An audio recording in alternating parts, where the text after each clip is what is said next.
All right, everybody, what's going on? How y'all doing? Welcome to today's edition of SWAC Talk, the show we cover the SWAC inside and out. I am your tour guide around the SWAC, C. Wells, coming at you, and we are gonna take a look at the action that took place yesterday on January 18th in SWAC men's basketball. So we're gonna recap all the games from Saturday, and we just talk about everything that happened. So with that being said, man, y'all make sure y'all hit those socials: Facebook is Swag Talk, Instagram Swag Talk, Twitter Swag Talk 76. Um, like the video, comment, share your thoughts, and subscribe to the channel if you haven't done so already. Tomorrow I will be dropping a transfer portal video that I project that I've been working on. It's gonna be on guys moving up from the SWAC to the FBS this past season in the 2024 season. How did they perform? Because that's been a topic. You know, if you watch SWAC Smoke, it's been a topic, and looking at guys moving on and just seeing who actually got some playing time when they moved up. Is it worth it for guys to take that step? And when they should, if they should. So y'all make sure y'all check that out. That'll be coming at you tomorrow. I've been working on that for a little while, putting everything together. Got it all together, and I'll be dropping that Wednesday. We will be recapping the Monday games and anything else that pop up during the week. Thursday is Swag Smoke Live, 6 p.m. Central, 7 p.m. Eastern, and Sunday we will recap the games from the previous Saturday, so January 25th. So got a full schedule there, and I'm also dropping shorts on game days where I give my picks um, for the day. So you can see those right here. You can find a link on my socials. I'll be doing those on Saturdays and Mondays, and Tuesday, Thursdays, or whenever they have a game. Late in the season they do games on like Thursdays or whatever. So um, we'll be dropping those, and I'll be giving my predictions in a little short instead of a full video. So let's go ahead and jump into this action. This game here, the first game we're going to talk about, is the only game I got wrong on my predictions. I actually went 5-1 this week, 5-1 yesterday in my predictions, and this was the only game I got wrong. I picked Pine Bluff to win this game, but FAMU won this game by 10, 86-76. Rattlers jumped out to a 49-28 halftime lead, and looked like they were well on their way to just running away with this game and picking up their first conference victory.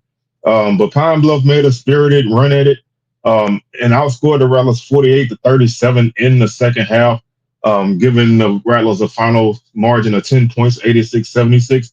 Rattlers pick up their first conference win. They're 1-3 now and 4-11 overall.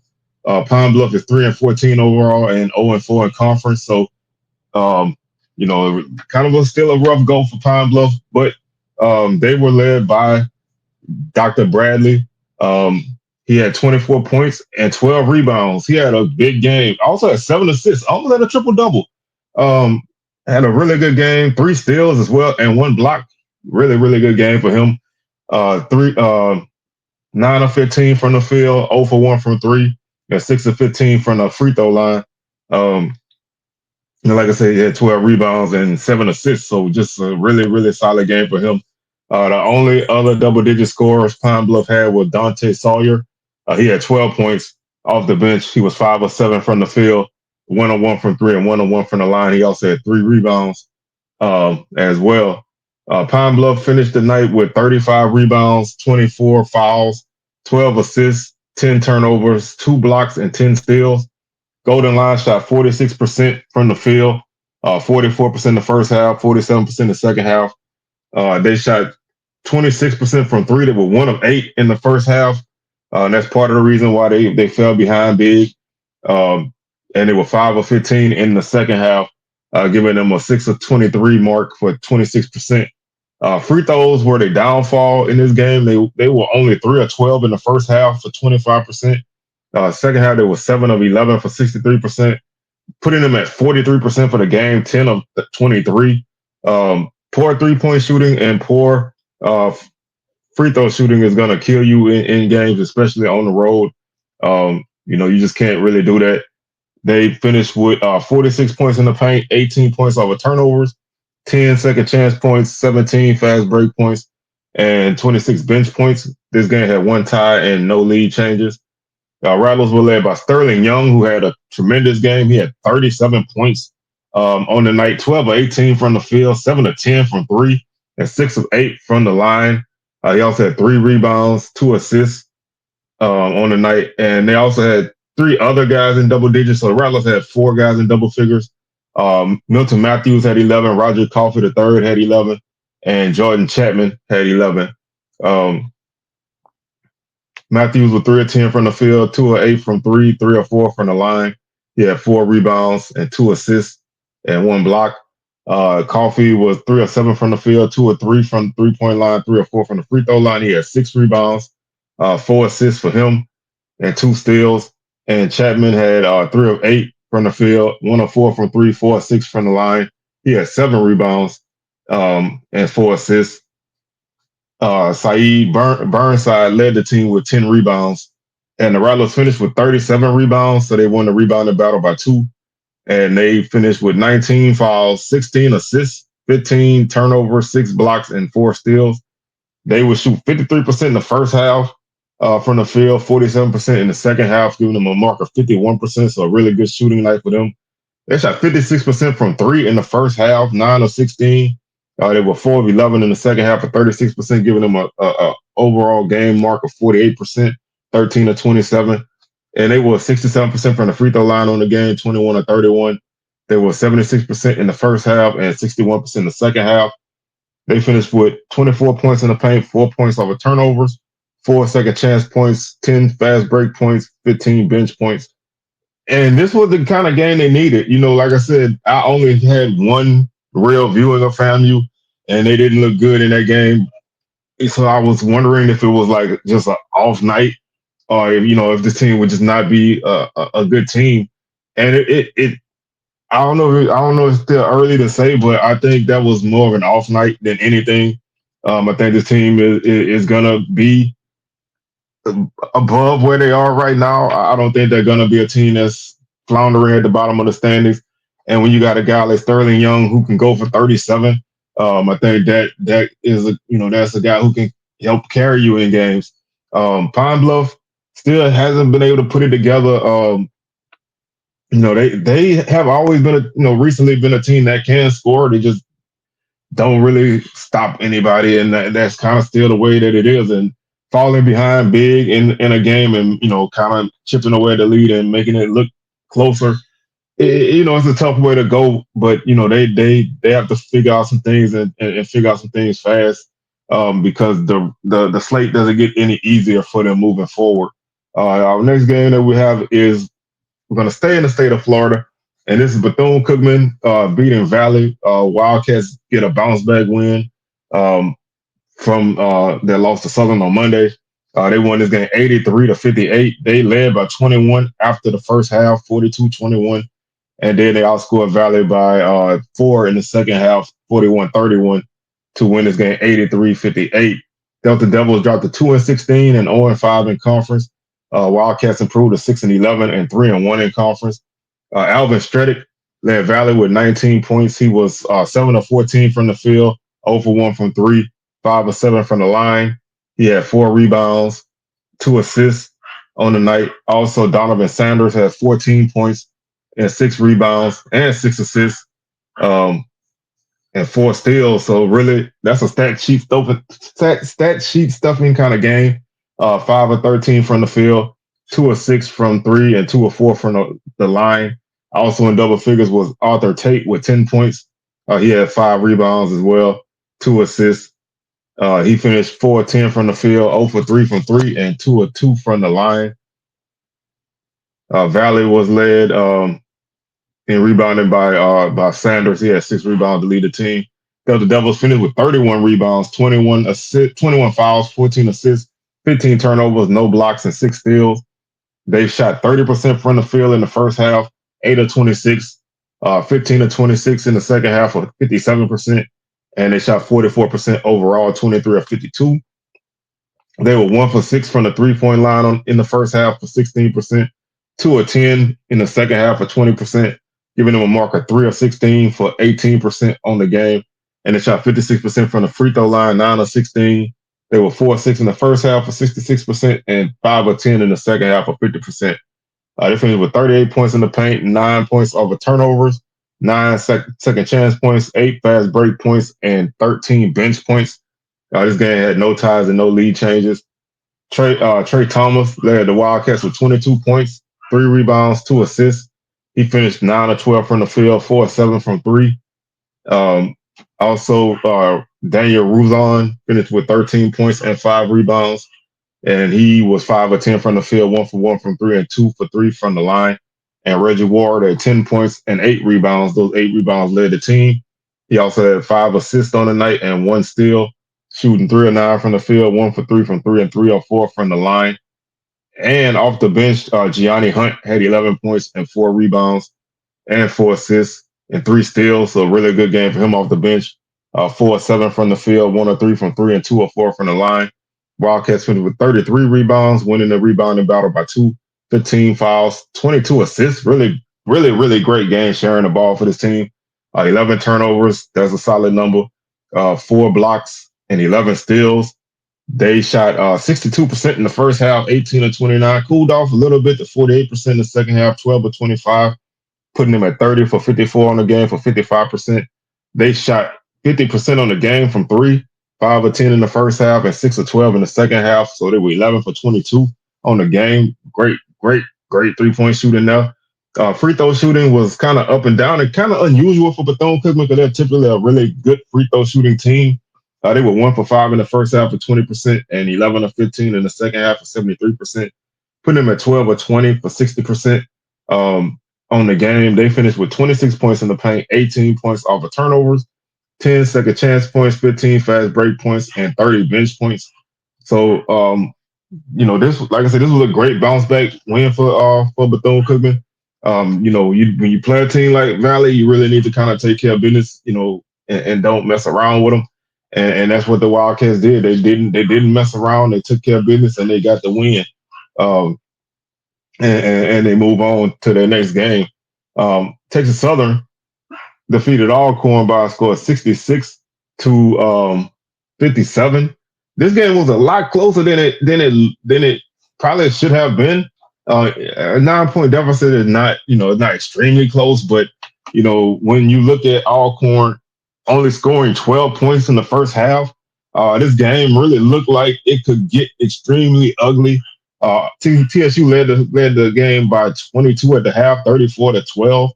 Alcorn actually caught some fire in the second half and outscored Texas Southern 45 to 32 in the second half to make the final margin 66 to 57. Braves dropped to 2 and 15 overall, 2 and 2 in conference. Tigers improved to 6 and 11 overall and 3 and 1 in conference. Gaines Wyatt was led Alcorn. Well, he was the top starter for Alcorn with 12 points. He was 5 of 11 from the field, 2 of 5 from 3, 2 rebounds. Also in double figures was Williams with 13 points. He was 2 of 2. He was 5 of 13 from the field, 2 of 6 from 3, and 1 for 1 from the line. He had 2 rebounds, 2 assists, 1 block, and 3 steals. And Cornelius had 10 points off the bench as well. He was 4 of 10 from the field, 2 of 6 from 3. He had 3 rebounds on the night. Leading the Braves in rebounding was Benet with 16 rebounds and 9 points, so a really solid game for him. Also had two assists and 3 blocks, so really good game, and 1 steal. Really, really solid game there. Braves went with 49 rebounds, 13 fouls, 6 assists, 21 turnovers. That's always going to hurt you. 7 blocks and 7 steals. They shot 15% in the first half, 4 of 26. I mean, when you score 12 points, obviously you're not going to shoot very well. They were 17 of 36 in the second half, so they shot 47% in the second half, heated up a bit, giving them a mark of 33.9% for the game, 21 of 62. They were 1 of 9 from 3 in the first half, 11%, 5 of 12 from 3 in the second half of 41%, putting them at 6 of 21 for 28%. 3 of 6 from the free throw line in the first half for 50%, 6 of 9 in the second half for 66%, putting them at 9 of 15 for the game for 60%. Obviously, when you have a first half like they had, it makes it hard for you to get back into the game. And just for them to really cut that lead down, down to 9, at the final margin, that showed that they did not give up, because that first half was really bad, and it really could have snowballed and got bigger, but they fought and kind of got back into the game to a degree, but not enough to really, change the outcome. They finished with 26 points in the paint, 16 points off of turnovers. They had 18 second chance points, 2 fast break points, and 23 bench points. This game did have 2 ties and 3 lead changes, but not much else there. Um, Zaire Hayes led the Tigers with 16 points on the night. He was 6 of 10 from the field, 1 of 3 from 3 of 3 from the line. He had 4 steals as well. Also in double figures for Texas Southern was Jalen Weisinger with 11 points, 5 of 7 from the field, over 2 from 3, 1 of 1 from the line. He had 2 rebounds, uh, 4 assists, and 3 steals. And also Dwayne Posey had 10 points. He was 3 of 5 from the field, 4 of 4 from the line. He had 2 rebounds and 3 blocks on the night. They were led in rebounding by Kenny Hunter with 6 rebounds. Texas Southern got destroyed on the boards in this game. It didn't really make a big difference, but they got destroyed on the boards this game, 49-27. They had 16 fouls, 10 assists. They turned the ball over 12 times, so they won that battle. 5 blocks and 12 steals. They shot 42% in the first half, 15 of 35, 12 of 23 in the second half, of 52%, and they shot 46% overall for the game, 27 of 58. They were 2 of 12 from 3 in the first half for 16%, 0 for 4 in the second half. So they shot only 12% from 3 in this game, 2 of 16. They were 2 for 2 in the first half from the line for 100%, 8 of 10 in the second half for 80%, giving them a mark of 10 of 12 for 83%. They had 46 points in the paint, 28 points over turnovers, 8 second chance points, 18 fast break points, and 30 bench points. Like I said, this was just one of those kind of games where, you know, nothing really, nothing really went their way, in terms of Alcorn. They just really kind of had a tough go of it. Like I said, it was kind of, it's kind of nip and tuck early. Alcorn actually led this game 2-0. TSU tied it up at 2. TSU went up 4-2, then 6-2. Alcorn Alcorn pulled it within 1 at 6-5. Then they took the lead at 7-6. TSU tied it up at 7. Then they took the lead at 8-7, and then 10-7. And then from now on, they kind of pulled away. But this was a kind of a nip and tuck game, really early. But TSU, made Alcorn miss a lot of shots early, and just shooting as poorly as Alcorn did in the first half. There's just no real way to get back into a game like that. TSU didn't do themselves any favors with poor 3-point shooting in this game, but they at poor 3-point shooting and just not really having a presence on the boards. But it was their lead was big enough that they were able to overcome that, so it wasn't really that much of a factor. Our next game was a really big game in terms of the standings. You had Prairie View taking on Jackson State. This was a game that was kind of looked like JSU was going to run away with it. They led by 10 at the half, 36-26. Prairie View had a nice run of it in the second half. Actually, outscoring JSU 44-43 in the second half to drop this game by 9.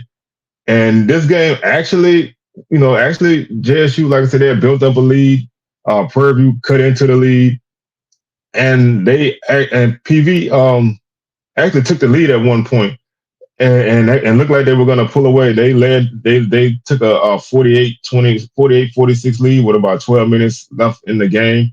Actually, it went up by 3 at 50-47, and then they led by 3 again at 52-49.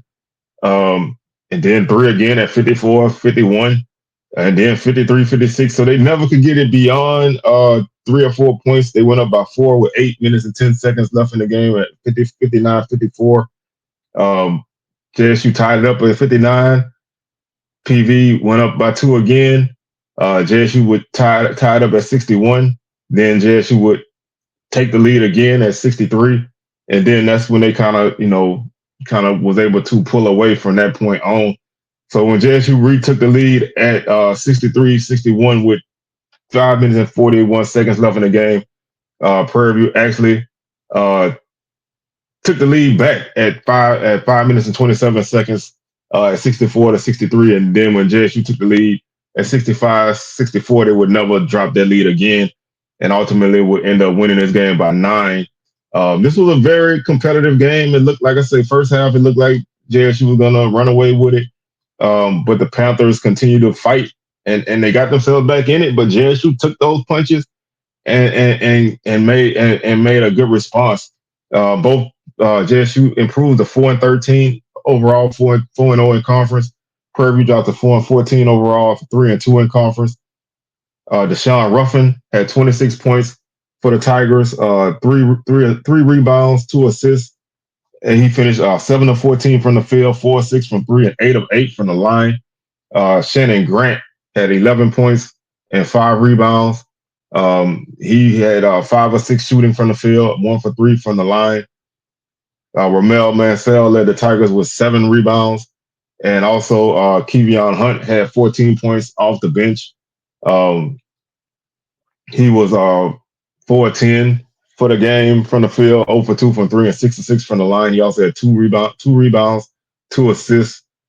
Jackson State finished with 40 rebounds on the night, 18 fouls, 10 assists, 17 turnovers, 5 blocks, and only 1 steal. They shot 41% in the first half, 14 of 34. They were 9 of 18 in the second half for 50%. And that gave them a mark of 23 of 52 for the game for 44%. They were 5 of 9 from 3 in the first half for 55%. 0 for 4 from 3 in the second half. So they shot 5 of 13 for the game for 38%. 3 of 4 from the line in the first half for 75%, and 25 of 30. They shot 30 free throws in the second half. That is amazing on the road to get 30 free throw attempts on the road in the second half alone. They were 25 of 30 for 83%, giving them a mark of 28 of 34 for the game for 82%. 36 points in the paint, 4 points off of turnovers, 15 second chance points, 9 fast break points, 29 bench points. This game was nip and tuck. It was 5 ties and 12 lead changes. So, it was really back and forth affair. Tanaj Petway led the Panthers with 31 points. He was 10 of 22 from the field, 1 of 5 from 3, 10 of 13 from the line. He had 2 rebounds as well, 1 block and 2 steals. Also in double figures, Orlando Horton had 13 points, 4 of 9 from the field, 3 of 4 from 3, 2 of 2 from the line. He also had 4 rebounds, 4 assists, and 1 steal. And Braylon Bush had 10 points, 5 of 11 from the field, 0 for 2 from 3. He had 2 rebounds, 5 assists on the night, and 2 steals. The Panthers were led by Marcel Bryant with 8 rebounds. Prairie View had 23 rebounds on the night, so they got ambushed on the boards by 17. They had 25 fouls, 14 assists, only 4 turnovers. So they did a good job of taking care of the ball. 5 blocks and 10 steals.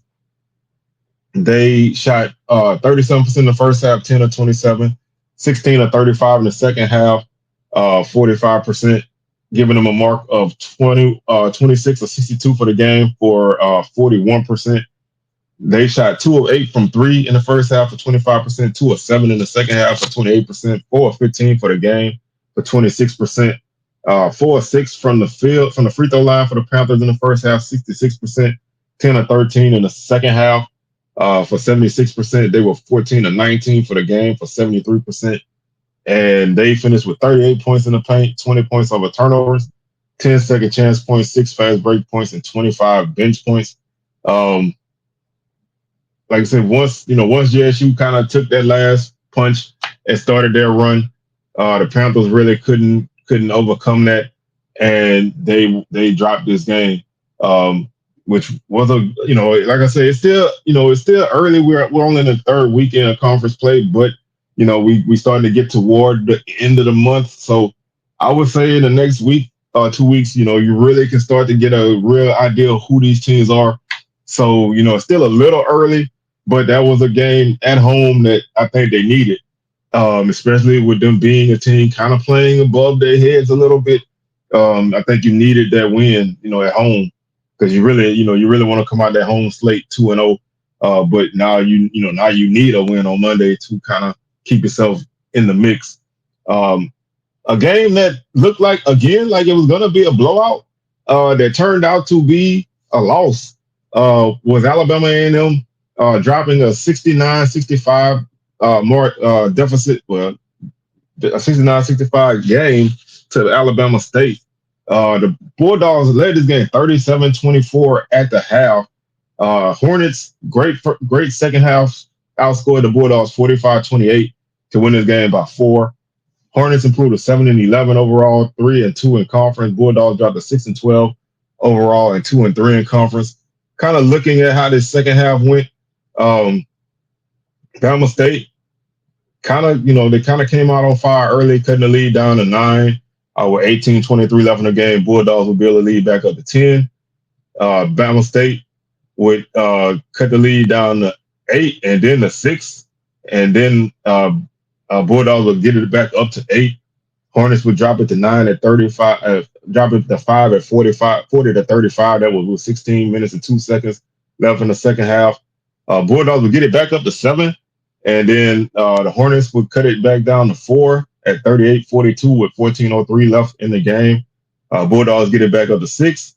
Hornets would cut it down to 1 with 12:35 left in the game when Micah Simpson hit a three-pointer to cut the lead down to 1. So that lead was pretty much gobbled up by that point. Bulldogs would get the lead back up to 2 before Simpson would hit another three-pointer with 11:18 left in the game to get a Hornets a 1-point lead. Bulldogs would get the lead back on a three-pointer to go up by 2. Game will get tied at 48 at the free throws by Antonio Madlock. Hornets would take a 2-point lead at 50-48 after a couple free throws by the Hornets. And that came with 9:29 left in the game. With 9:15 left in the game, Simpson made another three-pointer to put the Hornets up by 5. Bulldogs would cut the lead down to 2 off of a 3. Bulldogs would get the lead back up to 4. Then it would increase it up to 6 with 8:10 left in the game after a couple free throws. Bulldogs would cut it down to 4. Hornets would get it up to 7 at 60-53 with 7:38 left in the game. Then the Bulldogs would cut it down to 5 at 60-55 with 6:39 left in the game. Hornets would get a lead back up to 7 at 62-55 with 5 minutes and 51 seconds left in the game. Bulldogs would cut it down to 3 with 5:05 left in the game after a layup. Hornets would get it back up to 5. Bulldogs would cut it down to 2 after a 3 with 44 minutes and 35 seconds left in the game. Then after a layup by the Hornets, they would put the lead back up to 4 at 66-65. And then, then the game kind of slowed down a little bit in terms of scoring. After the Bulldogs got the lead back up to 66-62, that wouldn't be another score until the Bulldogs made 2 free throws with 2 minutes and 4 seconds left in the game to cut the lead down to 2 at 66-64. Hornets would get it back up to 3 at the free throw, then up to 4 at 68-64 with 1:41 left in the game.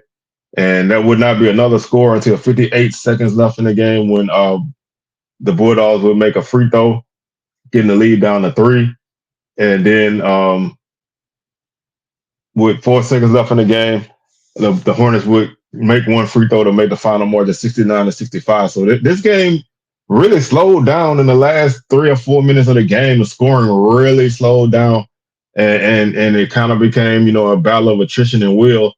And the Hornets were able to overcome that early lead and get the victory, cutting a chewing away at 34, chewing away a 13-point halftime deficit to win this game by 4. Martin Knox finished with 14 points. He was 6 of 13 from the field, 2 of 3 from three. He had 3 rebounds on the night. Um, Antonio Madlock, TJ Madlock, 13 points, 10 rebounds, a double-double for him, 3 assists, and 1 steal. He was 5 of 9 from the field, 0 for 1 from 3, 3 or 4 from the line. Also, Michael Simpson had 14 points, including 3 big second half 3-pointers. He was 3 of 6 from the line, from the 3-point line for the game, 3 or 4 from the free throw line, 4 of 8 from the field. So he had a really, really big game. 47 rebounds for the Hornets, 15 fouls, 10 assists, 10 turnovers, 1 block, and 8 steals. They would shoot 34% for the game, 30% in the first half, 9 of 30, 14 of 37 in the second half for 37%, putting them at 34% for the game, 23 of 67. They were 6 of 25 for the game from 3-point line, 24%, 2 of 11 from the field in the first half for 18%, 28% in the second half, 4 of 14. And they would go 17 of 25 from the free throw line for the game, 66% in the first half, 4 of 6, and 13 of 19 in the second half for 68%. 28 points in the paint, 20 points off of turnovers, 14 second chance points, 13 fast break points, 27 bench points, scanned 2 ties and 5 lead changes. AC Bryant led the Bulldogs with 17 points and 10 rebounds. He also had one steal. He was 5 of 13 from the field, 3 of 9 from 3, and 4 of 6 from the line.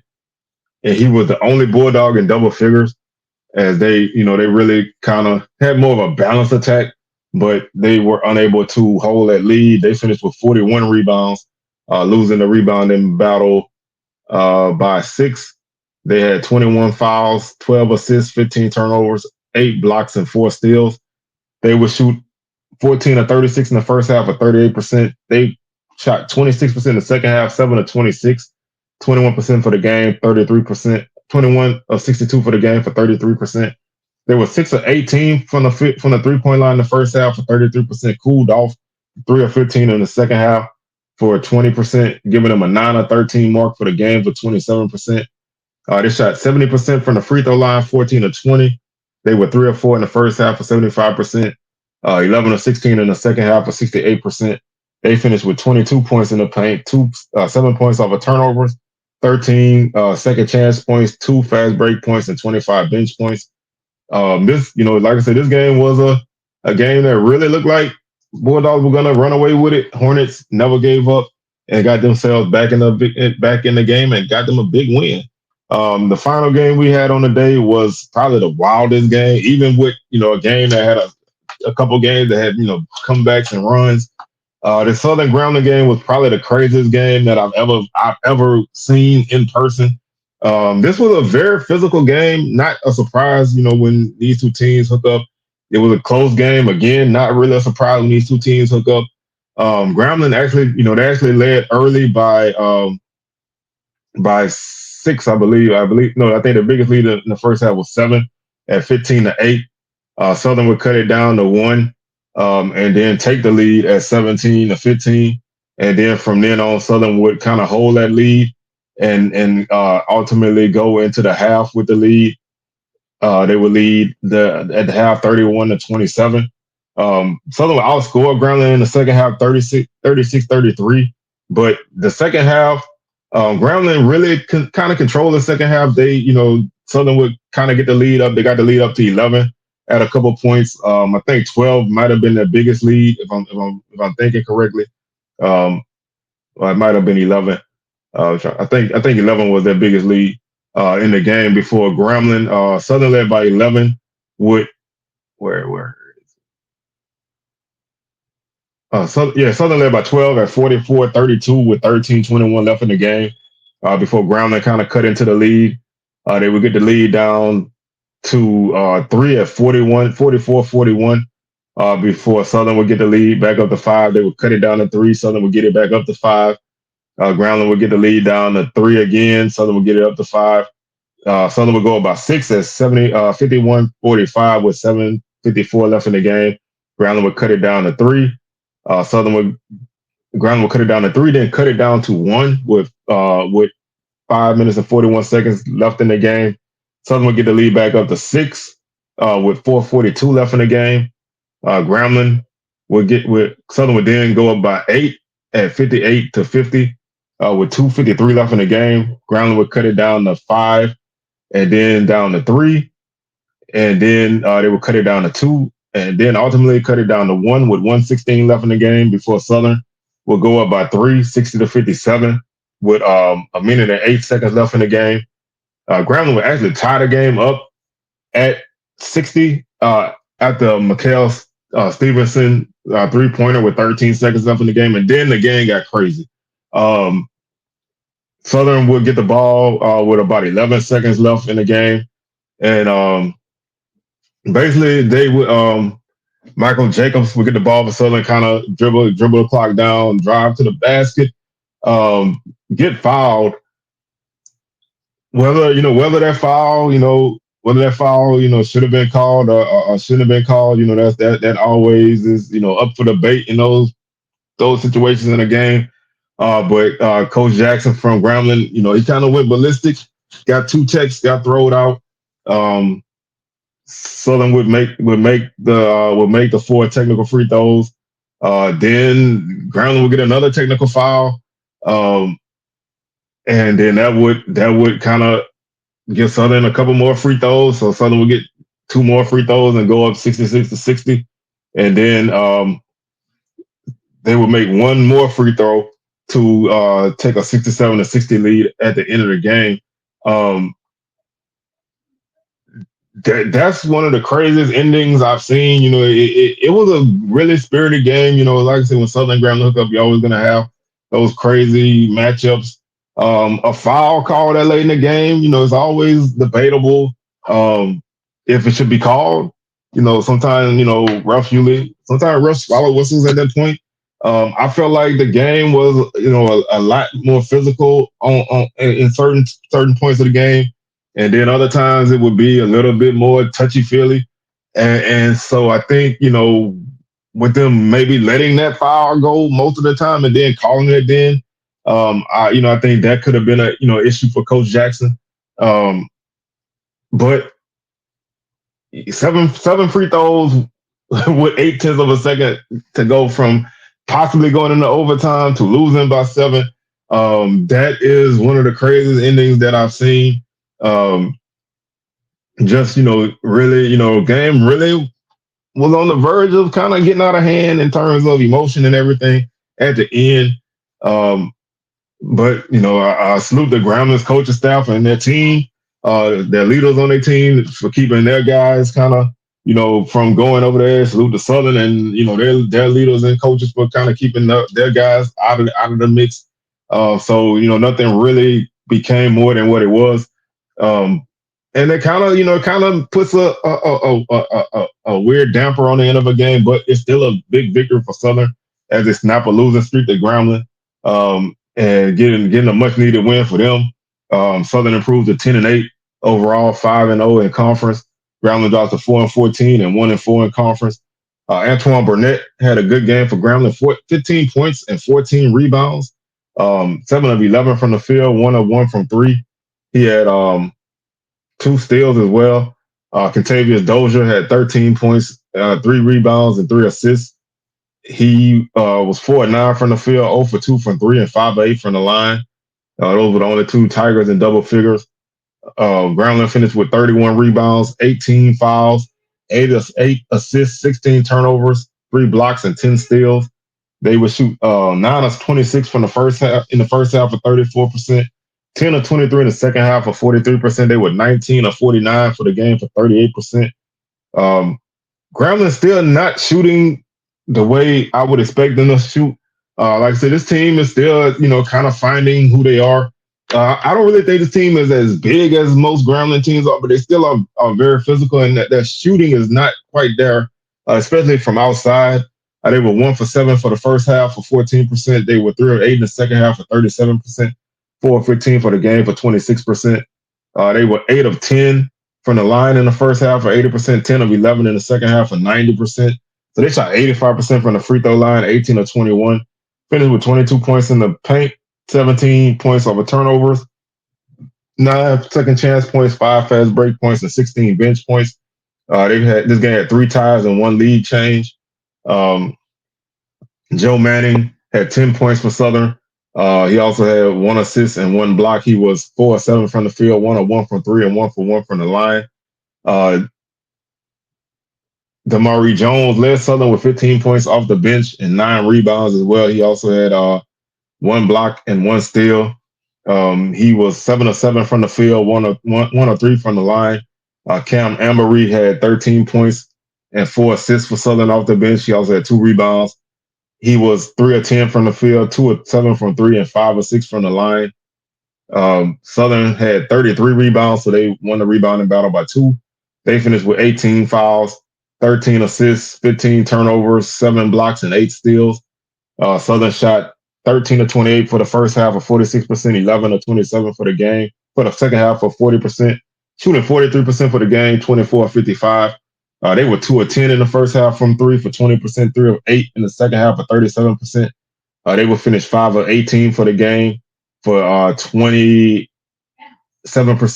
They were 3 of 7 in the first half from the free throw line for 42%, 11 of 15 in the second half for 73%, 14 of 22 for the game for 63%. Southern will finish with 38 points in the paint, 13 points off of turnovers, 13 second chance points, 7 fast break points, 36 bench points.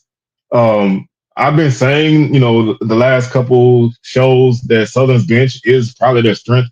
They lead the nation in bench points per game at I think like 40 bench points per game. So they I think they're like 691 total bench points on the season. So their bench is definitely the factor because like I said they play like a platoon system. They play 2 groups of 5 basically. So they constantly substituting guys, bringing in fresh units and kind of doing it like that. But the ending of this game, could have really marred a really good Southern Grambling game. Both teams made runs. Both teams kind of, had the opportunity to pull away, but didn't.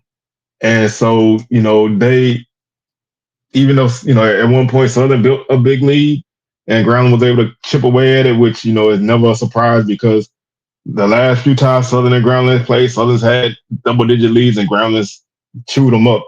So it kind of seemed like it was going to be that kind of game again, but the ending was what it was, and that's always going to be one of those crazy affairs. So taking a look at the schedule for Monday, there are 4 games on the schedule for Monday. Alcorn is at Prairie View. That game is a 3 p.m. tip-off. Valley is at FAMU. That's a 6 p.m. tip-off. Pine Bluff is at Bethune-Cookman. That's a 6 p.m. tip. And Jackson State is at Texas Southern. That's a 7 p.m. tip. Um, these are majority big games. Pine Bluff and Valley looking for their first wins. FAMU looking to make a winning streak. Bethune-Cookman looking to go 2-0 at home and keep themselves in the mix. Jackson and Texas Southern playing a big game for high marks in the standings early. Alcorn and PV playing a game to kind of keep themselves, in the mix. Alcorn looking to bounce back from that effort they had against TSU. So big games on Monday. Looking at the standings before we get out of here, Southern is 5-0 in conference, 10-8 overall. They're on a 5-game winning streak. Jackson State 4-0 in conference, 4-13 overall. They're on a 4-game winning streak. Bethune-Cookman 3-11, 3-1 in conference, 6-11 overall. They have won 1. TSU 3-1 in conference, 6-11 overall. They won 3 in a row. Bama State 3-2 in conference, 7-11 overall. They won 1. Prairie View 3-2, 4-14 overall. They've lost 1. Alcorn 2-2, 2-15 overall. They've lost 1. Bama A&M 2-3, 6-12 overall. They've lost 3 games in a row. FAMU 1-3, 4-11 overall. They've won 1. Grambling 1-4, 4-14 overall. They've lost 1. Pine Bluff 0-4, 3-14 overall. They've lost 4 in a row. And Valley is 0-5 with a 2-16 overall record. They've lost 9 games in a row. So that's gonna do it for today's show. Like I said, we have that transfer portal, SWAC the FBS, transfer video coming at you tomorrow. We have a short that we're gonna drop tomorrow as well to go over my picks for Monday night's games. Wednesday we'll recap those games. Swag Smoke on Thursday.